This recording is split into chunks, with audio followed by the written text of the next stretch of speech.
Hi hello friends, welcome back to my channel. Friends, ನೀವು ನೋಡ್ತಾ ಇದ್ದೀರಾ business women lifestyle in Kannada blogs. Friends, ಇಲ್ಲಿ ನೋಡ್ತಾ ಇರ್ಬೋದು, ಇವಾಗ ಟೈಮ್ ಆಗಿದೆ 6 o'clock. ಇವಾಗ ಅಂಗಡಿ ಕೂಡ ಓಪನ್ ಆಗಿದೆ. ನೀವು ನೋಡ್ತಾ ಇರ್ಬೋದು, ಚಳಿಗಾಲ ಆಗಿರೋದ್ರಿಂದ ಸ್ವಲ್ಪ ಬೆಳಗಾಗೋದು ಲೇಟನೇ ಆಗುತ್ತೆ. ಅದೇ ಸಮ್ಮರಲ್ಲಿ ಆದರೆ 6 o'clock ಎಲ್ಲನೂ ಬಿಸಿಲೆಲ್ಲ ಬಿದ್ದುಬಿಟ್ಟಿರುತ್ತೆ. ಸೊ ಆ ರೀತಿ ಇರುತ್ತೆ.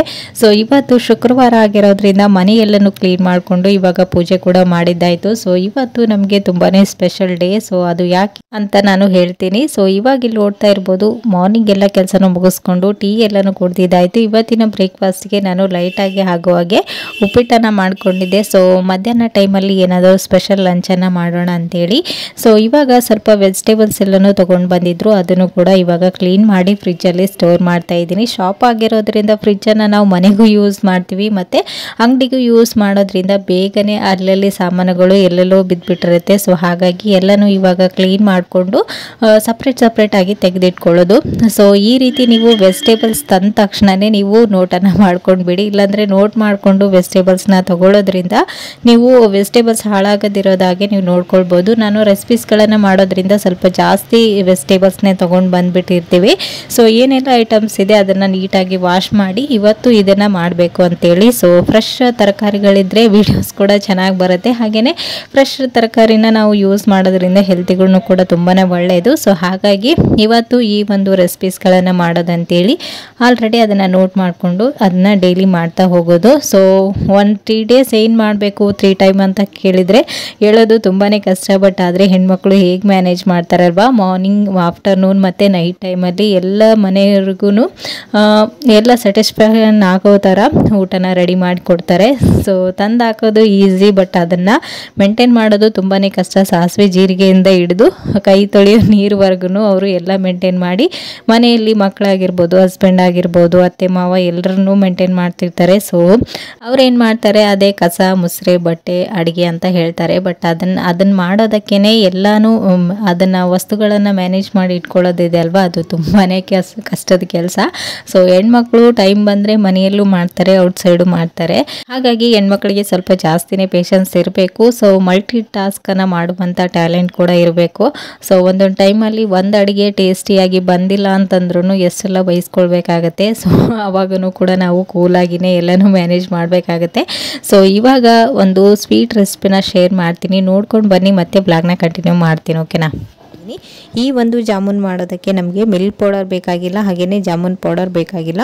ಮನೆಯಲ್ಲಿ ಕೇವಲ ಒಂದು 4-5 ಬ್ರೀಸ್ಗಳಿದ್ರೆ ಸಾಕು, ನೀವು ಇನ್ಸ್ಟೆಂಟಾಗಿ ಒಂದು ಟೇಸ್ಟಿಯಾದಂತಹ ಜಾಮೂನ್ ರೆಸಿಪಿನ ರೆಡಿ ಮಾಡ್ಬೋದು. ಸೊ ಫ್ರೆಂಡ್ಸ್, ಬನ್ನಿ ಹಾಗಾದರೆ ಈ ಒಂದು ಇನ್ಸ್ಟೆಂಟ್ ಜಾಮೂನ್ ರೆಸಿಪಿನ ಯಾವ ರೀತಿ ಮಾಡೋದು, ಇದಕ್ಕೆ ಏನೆಲ್ಲ ಇಂಗ್ರೀಡಿಯೆಂಟ್ಸ್ ಬೇಕಂತೇಳಿ ತೋರಿಸ್ತೀನಿ. ಬನ್ನಿ ನೋಡ್ಕೊಂಬರೋಣ. ಓಕೆನಾ ಫ್ರೆಂಡ್ಸ್? 7-8 ಬ್ರೆಡ್ ಸ್ಲೈಸ್ಗಳನ್ನು ತೊಗೊಂಡಿದ್ದೀನಿ. ಇವನ್ನ ಸಣ್ಣ ಸಣ್ಣ ಪೀಸ್ಗಳಾಗಿ ಕಟ್ ಮಾಡಿಕೊಂಡು ನಾವು ಒಂದು ಮಿಕ್ಸಿ ಜಾರ್ಗೆ ಎಲ್ಲನೂ ಸೇರಿಸ್ಕೊಳ್ಬೇಕು.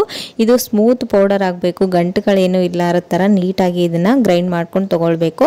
ನೀವು ಗ್ರೈಂಡ್ ಮಾಡ್ಕೊಳ್ಳುವಾಗ ಈ ಒಂದು ಟಿಪ್ಪನ್ನು ನೆನಪಿಟ್ಕೊಳ್ಳೇಬೇಕು. ಈ ಒಂದು ಬ್ರೆಡ್ ಸ್ಲೈಸನ್ನು ಪುಡಿ ಮಾಡುವಾಗ ಗಂಟುಗಳೇನಾದರೂ ಇದ್ದರೆ ಈ ಒಂದು ಜಾಮೂನ್ ಪಾಕನ ಹೀರ್ಕೊಳ್ಳೋದಿಲ್ಲ. ಹಾಗೆಯೇ ಎಣ್ಣೆಲಿ ಹಾಕಿದ ತಕ್ಷಣ ಅದು ಹೊಡ್ಕೊಂಡ್ಬಿಡುತ್ತೆ. ಸೊ ಹಾಗಾಗಿ ನೀವು ಈ ಒಂದು ಟಿಪ್ಸ್ನ ಮರಿಬೇಡಿ. ನೀಟಾಗಿ ಇದನ್ನ ಜರಡಿ ಹಿಡ್ಕೊಂಡಾದರೂ ತೊಗೊಳ್ಬೋದು ಈ ಹಿಟ್ಟನ್ನು ಗ್ರೈಂಡ್ ಮಾಡ್ಕೊಂಡು. ಓಕೆನಾ? ಇಲ್ಲಿ ನೋಡ್ತಾ ಇದ್ರೆ ನಾನು ಸ್ವಲ್ಪ ಗಂಟುಗಳಿಲ್ಲ ಥರ ನೀಟಾಗಿ ಈ ರೀತಿಯಾಗಿ ಗ್ರೈಂಡ್ ಮಾಡ್ಕೊಂಡು ತೊಗೊಂಡಿದ್ದೀನಿ. ಇವಾಗ ಇದಕ್ಕೆ ನಾವು ಕಾಯಿಸಿ ಆರಿಸಿರುವಂಥ ಹಾಲನ್ನು ಸೇರಿಸ್ಕೊಳ್ತಾ ಇದ್ದೀನಿ. ನೀವು ಹಾಲು ಬದಲಾಗಿ ನೀರನ್ನು ಕೂಡ ಸೇರಿಸ್ಕೊಳ್ಬೋದು. ಬಟ್ ಆದರೆ ಹಾಲನ್ನು ಸೇರಿಸ್ಕೊಂಡ್ರೆ ಇದರ ಟೇಸ್ಟು ಕ್ರೀಮಿಯಾಗಿ ಇನ್ನೂ ಚೆನ್ನಾಗಿರುತ್ತೆ ಅಂತೇಳಿ ಅಷ್ಟೇ.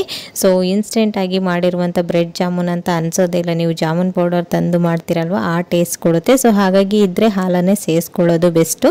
ಇಲ್ಲ ಅಂದರೆ ನೀವು ನೀರು ಕೂಡ ಸೇರಿಸ್ಕೊಳ್ಬೋದು. ಇವಾಗ ಇದಕ್ಕೆ ಯಾವುದೇ ರೀತಿ ಇಂಗ್ರೀಡಿಯೆಂಟ್ಸ್ನ ಆ್ಯಡ್ ಮಾಡೋ ಅವಶ್ಯಕತೆ ಇಲ್ಲ. ಜಸ್ಟ್ ಹಾಲನ್ನು ಹಾಕ್ಕೊಂಡು ಇದನ್ನು ಗಂಟುಗಳಿಲ್ಲ ಥರ ನೀಟಾಗಿ ಸ್ವಲ್ಪ ಸ್ಮೂತಾಗಿ ಇದನ್ನ ಹಿಟ್ಟನ್ನು ಕಲಿಸ್ಕೊಂಡು ತಗೊಳ್ಳಿ. ಇವಾಗ ಇಲ್ಲಿ ನೋಡ್ತಾ ಇದ್ರೆ ಹಿಟ್ಟು ಕೂಡ ರೆಡಿ ಆಗಿದೆ. 1-2 minutes ಇದನ್ನ ಹಾಗೇನೆ ರೆಸ್ಟ್ ಮಾಡಲು ಬಿಡೋಣ. ಈ ಹಿಟ್ಟು ನೆನೆಯೋಷ್ಟರಲ್ಲಿ ನಾವು ಇದಕ್ಕೆ ಪಾಕನ ರೆಡಿ ಮಾಡ್ಕೊಳ್ಳೋಣ. ಇಲ್ಲಿ ನಾನು ಒಂದು ಪ್ಯಾನ್ ಅನ್ನ ಬಿಸಿ ಮಾಡೋದಕ್ಕೆ ಇಟ್ಟಿದ್ದೀನಿ. ಪ್ಯಾನ್ ಬಿಸಿ ಆದ ನಂತರ ಇದಕ್ಕೆ 1.5 ಕಪ್ನಷ್ಟು ಸಕ್ಕರೆನ ಸೇರಿಸ್ಕೊಳ್ತಾ ಇದ್ದೀನಿ. ನೀವು ಪಾಕ ಎಷ್ಟು ಬೇಕಷ್ಟು ನೋಡಿಕೊಂಡು ತಗೊಳ್ಬೋದು. ಜಾಸ್ತಿ ಪಾಕ ಬೇಕಾದರೂ ನೀವು 2 ಕಪ್ನಷ್ಟು ಸಕ್ಕರೆನ ಯೂಸ್ ಮಾಡ್ಬೋದು.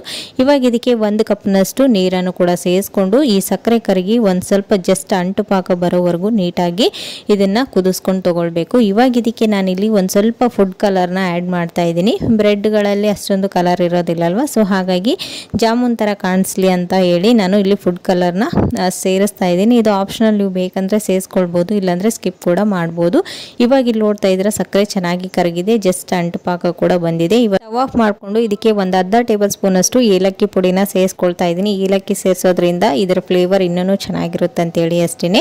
ಇವಾಗ ಈ ಏಲಕ್ಕಿ ಪೌಡರ್ನ ಹಾಕಿ ಒಂದ್ಸರಿ ಚೆನ್ನಾಗಿ ಮಿಕ್ಸ್ ಮಾಡಿಕೊಂಡು ಲಿಡ್ನ ಕ್ಲೋಸ್ ಮಾಡಿ ಇದನ್ನು ಪಕ್ಕಕ್ಕೆ ಇಟ್ಕೊಳ್ಳೋಣ. ಈ ಪಾಕ ನಾವು ಜಾಮೂನ್ ಫ್ರೈ ಮಾಡಿಕೊಂಡು ಹಾಕೊಳ್ಳುವಾಗ ಸ್ವಲ್ಪ ಬಿಸಿನೇ ಇರಬೇಕು. ಸೊ ಹಾಗಾಗಿ ಇದು ರೆಡಿ ಮಾಡ್ಕೊಂಡ ತಕ್ಷಣನೇ ನೀವು ಜಾಮೂನನ್ನು ರೆಡಿ ಮಾಡ್ಕೊಳ್ಬೇಕಾಗುತ್ತೆ. ಇಲ್ಲಿ ನೋಡ್ತಾ ಇದ್ರೆ ಈ ಕಡೆ ಹಿಟ್ಟು ಕೂಡ ನೆಂದಿದೆ. ಹೀಗೆ ಸ್ವಲ್ಪ ಎಣ್ಣೆ ಅಥವಾ ತುಪ್ಪನ ಸವರ್ಕೊಂಡು ಈ ಹಿಟ್ಟನ್ನು ಇನ್ನೊಂದ್ಸರಿ ನಾದ್ಕೊಂಡು ತಗೊಳ್ಳಿ. ಜಾಸ್ತಿ ಒತ್ತಿ ನಾದೋದಕ್ಕೆ ಹೋಗ್ಬೇಡಿ, ಚಪಾತಿ ಹಿಟ್ಟಿನ ಥರ ಸ್ಮೂತ್ ಆಗಿನೇ ಒಂದ್ಸರಿ ಚೆನ್ನಾಗಿ ಈ ರೀತಿ ಮಿಕ್ಸ್ ಮಾಡ್ಕೊಂಡು ತಗೊಳ್ಳಿ.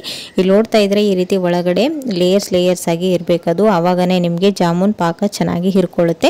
ಇವಾಗ ನಿಮ್ಗೆ ಯಾವ ಶೇಪ್ಗೆ ಬೇಕೋ ಆ ಶೇಪ್ಗೆ ಉಂಡೆಗಳನ್ನು ರೆಡಿ ಮಾಡ್ಕೊಂಡು ತಗೊಳ್ಳಿ. ಇಲ್ಲಿ ನೋಡ್ತಾ ಇದ್ರೆ ನಾನು ಸ್ವಲ್ಪನೂ ಕ್ರ್ಯಾಕ್ಸ್ಗಳಿಲ್ಲ ಥರ ನೀಟಾಗಿ ಇದನ್ನು ರೆಡಿ ಮಾಡ್ಕೊಂಡು ತಗೊಳ್ತಾ ಇದ್ದೀನಿ. ನೀವು ಕ್ರ್ಯಾಕ್ಸ್ ಏನಾದರೂ ಇರೋ ಥರ ಉಂಡೆಗಳನ್ನು ಮಾಡಿಕೊಂಡ್ರೆ ಅದು ಪಾಕದಲ್ಲಿ ಹಾಕಿದ ತಕ್ಷಣ ಪುಡಿ ಆಗೋಗ್ಬಿಡುತ್ತೆ. ಸೊ ಈ ಒಂದು ಟಿಪ್ಸನ್ನು ಕೂಡ ನೀವು ಫಾಲೋ ಅಪ್ ಮಾಡಲೇಬೇಕು, ಓಕೆನಾ. ಇಲ್ಲಿ ನೋಡ್ತಾ ಇದ್ರೆ ಎಲ್ಲ ಉಂಡೆಗಳನ್ನು ನೀಟಾಗಿ ರೆಡಿ ಮಾಡ್ಕೊಂಡು ತೊಗೊಂಡಿದ್ದೀನಿ. ಇವಾಗ ಈ ಕಡೆ ಎಣ್ಣೆ ಕೂಡ ಕಾಯಕ್ಕಿಟ್ಟಿದ್ದೀನಿ.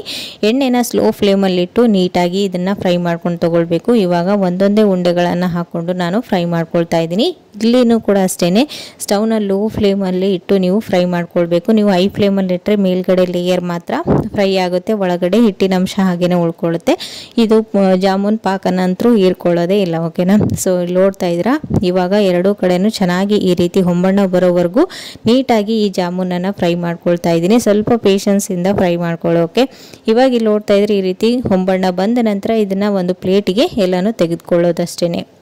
ಇದೇ ಥರನೇ ಎಲ್ಲ ಜಾಮೂನ್ ಉಂಡೆಗಳನ್ನು ನೀಟಾಗಿ ಫ್ರೈ ಮಾಡ್ಕೊಂಡು ತೊಗೊಳ್ಳಿ. ಫ್ರೈ ಮಾಡ್ಕೊಂಡ ನಂತರನೇ ನಾವು ಪಾಕ ಬಿಸಿ ಇರುವಾಗನೇ ಆ ಪಾಕಕ್ಕೆ ಈ ಜಾಮೂನ್ ಉಂಡೆಗಳನ್ನು ಸೇರಿಸ್ಕೊಳ್ಬೇಕು. ನೀವು ಪಾಕನ ಒಂದ್ಸರಿ ಚೆಕ್ ಮಾಡಿ, ಪೂರ್ತಿ ತಣ್ಣಗಿರುವಂಥ ಪಾಕದಲ್ಲಿ ಹಾಕಿದರೆ ಈ ಜಾಮೂನ್ ಉಂಡೆಗಳು ಪಾಕನ ಹೀರ್ಕೊಳ್ಳೋದಿಲ್ಲ, ನೀವು ಜಾಮೂನ್ ಮಾಡಿದ್ದೇ ವೇಸ್ಟ್ ಆಗಿಬಿಡುತ್ತೆ. ಸೊ ಹಾಗಾಗಿ ಪಾಕನ ಉಗುರು ಬೆಚ್ಚಗೆ ಅಂತ ಹೇಳ್ತೀವಲ್ವ, ಆ ರೀತಿ ಇರಬೇಕು. ಆವಾಗನೇ ಈ ಒಂದು ಜಾಮೂನ್ ಉಂಡೆಗಳನ್ನು ಹಾಕಿ ಒಂದು 10 ರಿಂದ 15 ನಿಮಿಷಗಳ ಕಾಲ ಹಾಗೇನೆ ಒಂದ್ಸರಿ ಚೆನ್ನಾಗಿ ಮಿಕ್ಸ್ ಮಾಡಿಬಿಟ್ರೆ ಇಲ್ಲಿ ನೋಡ್ತಾ ಇದ್ರೆ ಎಷ್ಟು ಚೆನ್ನಾಗಿ ಎಲ್ಲ ಜಾಮೂನ್ ಪಾಕನ ಹೀರ್ಕೊಂಡು ಸ್ವಲ್ಪ ಸೈಜ್ ದೊಡ್ಡದಾಗಿದೆ ಅಂತೇಳಿ.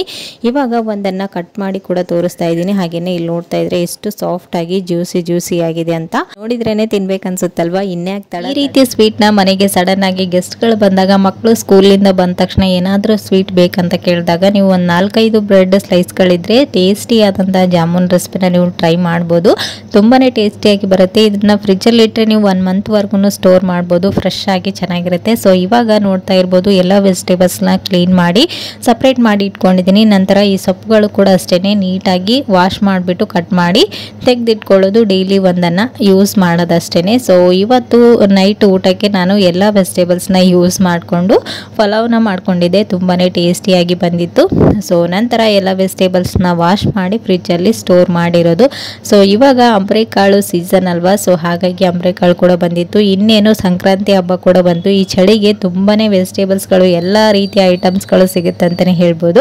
ಸಂಕ್ರಾಂತಿನ ನಾವು ತರಕಾರಿಗಳ ಹಬ್ಬ ಅಂತಲೇ ಕರಿತೀವಿ. ಹಬ್ಬದ ಟೈಮಲ್ಲಿ ರೊಟ್ಟಿ ಮಾಡೋದಿಲ್ಲ, ಬಟ್ ಸಂಕ್ರಾಂತಿ ಟೈಮಲ್ಲಿ ನಾವು ರೊಟ್ಟಿನ ಮಾಡಿ ಎಲ್ಲ ಥರದ ವೆಜಿಟೇಬಲ್ಸ್ನ ಹಾಕಿ ಭರ್ತನ ಮಾಡಿ ದೇವರಿಗೆ ನೈವೇದ್ಯ ಮಾಡ್ತೀವಿ ಅಲ್ವಾ, ಶೇಂಗಾ ಹೋಳಿಗೆ ಅದು ಅಂತೇಳಿ.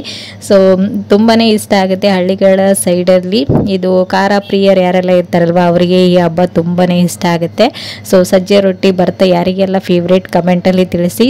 ಸೊ ಇವತ್ತು ತುಂಬಾ ಸ್ಪೆಷಲ್ ಡೇ ಅಂತ ಹೇಳಿದ್ನಲ್ವಾ, ಅದನ್ನೇ ನಾನು ಇಲ್ಲಿ ಹೇಳ್ತಾ ಇದ್ದೀನಿ. ಬಟ್ ಶಾಪ್ ಆಗಿರೋದ್ರಿಂದ ತುಂಬಾ ಡಿಸ್ಟರ್ಬೆನ್ಸ್ ಇತ್ತು, ಹಾಗಾಗಿ ನಾನು ವಾಯ್ಸನ್ನು ಕೊಡ್ತಾ ಇದ್ದೀನಿ. ಸೊ ಇವತ್ತಿಗೆ ನಾವು ಮದುವೆಯಾಗಿ 14 ವರ್ಷ ಕಳೆದು 15ನೇ ವರ್ಷದ ರನ್ನಿಂಗ್ ಅಂತಲೇ ಹೇಳ್ಬೋದು. ಇದೊಂದು ಲಾಂಗ್ ಜರ್ನಿಯಲ್ಲಿ ಗಂಡು ಮಕ್ಕಳಿಗೆ ಅವರ ಲೈಫಿಗೆ ಒಂದು ಹೊಸ, ಅವ್ರ ಫ್ಯಾಮಿಲಿಗೆ ಹೊಸ ಜೀವದ ಸೇರ್ಪಡೆ ಆದರೆ, ಹೆಣ್ಮಕ್ಳಿಗೆ ಮಾತ್ರ ಅವರ ಜೀವನದ ನೆಕ್ಸ್ಟ್ ಚಾಪ್ಟರ್ ಅಂತಲೇ ಹೇಳ್ಬೋದು. ಅಂದರೆ ತವ್ರ ಮನೇಲಿ ಹೇಗಿರ್ತಾರಲ್ವ ಅದನ್ನು ಬಿಟ್ಟು ಇಲ್ಲಿ ಡಿಫ್ರೆಂಟ್ ಲೈಫು, ಡಿಫ್ರೆಂಟ್ ಅಂದರೆ ಫ್ಯಾಮಿಲಿ ಜೊತೆಗೆ ಅವರ ಒಂದು ದಿನಚರಿ ಆಗಿರ್ಬೋದು, ಆಚರಣೆಗಳಾಗಿರ್ಬೋದು, ಅದ್ರ ಜೊತೆಗೆ ಹೊಂದ್ಕೊಂಡು ಹೋಗುವಂಥ ಒಂದು ಜರ್ನಿ ಅಂತಲೇ ಹೇಳ್ಬೋದು. ಸೊ ಇದರಲ್ಲಿ ನನ್ನ ಹಸ್ಬೆಂಡ್ ಆಗಿರ್ಬೋದು, ಮಗ ಆಗಿರ್ಬೋದು, ನನ್ನ ಫ್ಯಾಮಿಲಿ ಮತ್ತು ಹಸ್ಬೆಂಡ್ ಫ್ಯಾಮಿಲಿ ಎಲ್ಲನೂ ಸಪೋರ್ಟ್ ಮಾಡಿ ಇವತ್ತಿಗೆ ನಾವು 14 ಇಯರ್ಸ್ ಕಂಪ್ಲೀಟ್ ಮಾಡಿ 15 ಇಯರ್ಸ್ ರನ್ನಿಂಗ್ ಅಂತಲೇ ಹೇಳ್ಬೋದು. ನನಗಂತೂ ಒಂದು 4-5 ಜನ ವಿಶ್ ಮಾಡಿರೋದೇ ಅಷ್ಟೇ ಕಾಮನ್ ಡೇಸ್ಗಳಲ್ಲಿ. ಬಟ್ ಇವಾಗ ಸೋಷಿಯಲ್ ಮೀಡಿಯಾದಲ್ಲಿ ಇರೋದ್ರಿಂದ ತುಂಬ ಜನ ವಿಶ್ ಮಾಡಿದ್ದೀರಾ. ನಾನು ನೆಕ್ಸ್ಟು ಥ್ಯಾಂಕ್ಸ್ ಅಂತ ಹೇಳಬೇಕಂದ್ರೂ ಯಾರಿಗೆ ಹೇಳಬೇಕು ಹೇಗೆ ಅಂತ ಗೊತ್ತಾಗಿಲ್ಲ. ಸೊ ಹಾಗಾಗಿ ಎಲ್ಲರಿಗೂ ಈ ವಿಡಿಯೋದಲ್ಲಿ ಥ್ಯಾಂಕ್ ಯು ಹೇಳೋದಕ್ಕೆ ಇಷ್ಟಪಡ್ತೀನಿ. ದೇವರು ಎಲ್ಲ ಕಡೆ ಇರೋಕ್ಕಾಗಲ್ಲ ಅಲ್ವಾ. ಸೊ ಹಾಗಾಗಿ ಒಳ್ಳೆ ಮನಸ್ಸಿರುವಂತಹ ನಿಮ್ಮಂಥವ್ರನ್ನ ನಮಗೆ ವಿಶ್ ಮಾಡೋದಕ್ಕೆ ಕಳಿಸಿದ್ದಾರೆ ಅಂತ ಅಂದ್ಕೊಳ್ತೀನಿ. ನಿಮ್ಮ ಒಂದು ಒಳ್ಳೆ ಮನಸ್ಸಿನ ಆಶೀರ್ವಾದ ನಮಗೆ ಹೀಗೆ ಯಾವಾಗಲೂ ಖುಷಿಯಾಗಿ ಆರೋಗ್ಯವಾಗಿ ಚೆನ್ನಾಗಿರೋ ಹಾಗೆ ಆಗಲಿ ಅಂತ ಕೇಳ್ಕೊಳ್ತೀನಿ. ಥ್ಯಾಂಕ್ ಯು ಸೋ ಮಚ್ ಯಾರೆಲ್ಲ ವಿಶ್ ಮಾಡಿದ್ದೀರಾ. ಸೊ ನಿಮ್ಮ ಒಂದು ಸಪೋರ್ಟಿಂದನೇ ನಾನಿವತ್ತು ಈ ಒಂದು ಚಾನಲ್ಗಳನ್ನು ರನ್ ಮಾಡ್ತಾ ಇರೋದು. ಸೊ ನಿಮ್ಮ ಸಪೋರ್ಟ್ ತುಂಬಾ ಇದೆ. ನನ್ನ ಒಂದು ಪರ್ಸನಲ್ ಇಶ್ಯೂಸ್ಗಳಿಂದ ನಾನು ಆದಷ್ಟು ವಿಡಿಯೋಗಳನ್ನು ಹಾಕಿರಲಿಲ್ಲ, ಅಂದ್ರೂ ಕೂಡ ನಿಮ್ಮ ಸಪೋರ್ಟ್ ತುಂಬಾ ಇದೆ. ಸೊ ಹಾಗಾಗಿ ಥ್ಯಾಂಕ್ ಯು ಸೋ ಮಚ್ ಹೇಳೋದಕ್ಕೆ ಇಷ್ಟಪಡ್ತೀನಿ. ಸೊ ನಿಮ್ಮ ಒಂದು ಪ್ರೀತಿ ವಿಶ್ವಾಸಕ್ಕೆ ಏನು ಹೇಳಿದ್ರು ಕಡಿಮೆನೇ. ಸೊ ಇವತ್ತಿನ ಸ್ಪೆಷಲ್ ಡೇ ತುಂಬಾ ಚೆನ್ನಾಗಿತ್ತು. ಸೊ ಎಲ್ಲರೂ ವಿಶ್ ಮಾಡಿದ್ರಿ. ಸೊ ನನಗಂತೂ ನನ್ನ ಒಂದು ಓಲ್ಡ್ ಮೆಮೊರಿ, ಮದುವೆ ಎಲ್ಲನೂ ಎಷ್ಟಿತ್ತಲ್ವ ಲಾಂಗ್ ಜರ್ನಿ ಅದೆಲ್ಲನೂ ನೆನಪಾಯಿತು. ಸೊ ಈ ರೀತಿ ವಿಶ್ ಮಾಡೋದ್ರಿಂದ ಕೆಲವೊಂದು ಬ್ಯಾಡ್ ಮೂಮೆಂಟ್ಗಳನ್ನು ನಾವು ಮರೆತು ಹೊಸ ಜೀವನದ ಕಡೆ ಹೋಗೋದಕ್ಕೆ ಟ್ರೈ ಮಾಡ್ತೀವಿ. ಸೊ ಯಾರೆಲ್ಲ ನನ್ನ ಮದುವೆ ವಾರ್ಷಿಕೋತ್ಸವಕ್ಕೆ ವಿಶ್ ಮಾಡಿದವ್ರಿಗೆ once again thank you so much. ಇವತ್ತಿನ ದಿನನ ಕಲರ್ಫುಲ್ ಆಗಿ ಮಾಡಿದ್ದಕ್ಕೆ. ಸೊ ಇವತ್ತಿನ ನೈಟ್ ಊಟಕ್ಕೆ ಇದಾಗಿತ್ತು. ಸೊ ಫ್ರೆಂಡ್ಸ್ ನೋಡಿದ್ರಲ್ವಾ, ಇದಾಗಿತ್ತು ಇವತ್ತಿನ ದಿನದ ಫುಲ್ ಡೇ ವ್ಲಾಗ್. ಇವತ್ತಿನ ವ್ಲಾಗ್ ಇಷ್ಟ ಆದರೆ ಪ್ಲೀಸ್ ಒಂದು ಲೈಕ್ ಕೊಡೋದನ್ನು ಮರಿಬೇಡಿ. ಮತ್ತು ನಾಳೆ ಹೊಸ ವ್ಲಾಗ್ನೊಂದಿಗೆ ಮತ್ತೆ ನಿಮ್ಮನ್ನ ಮೀಟ್ ಮಾಡ್ತೀನಿ ಫ್ರೆಂಡ್ಸ್. ಅಲ್ಲಿವರೆಗೂ ಟೇಕ್ ಕೇರ್, ಬಾಯ್.